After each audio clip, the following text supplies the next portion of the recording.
গুণ তারই ছিল, আর কারো ছিল না। ভাবছে সে আবার কি কথা বলবো, আমি তো সেই কথাই বলি যেটা তোমার মগজে নাই, ঢুকিয়ে দেবো। আদম আলাইহিস সালামের 3টে এমন গুণ ছিল পৃথিবীর কোনো নবী ছিল না। কোনো নবী ছিল না, আমাদের নবী মুহাম্মদ সাল্লাল্লাহু আলাইহি ওয়াসাল্লাম ছিল না। আগে বলি তবে তো ভোট পাবো, ভোটের লোক আমি পাবো।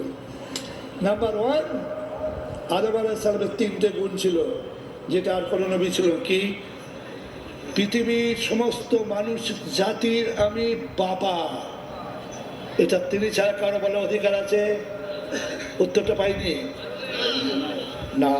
নাম্বার 2, পৃথিবীতে আমি প্রথম নবী, এটা বলার অধিকার কারো আছে? 2, পৃথিবীতে আমি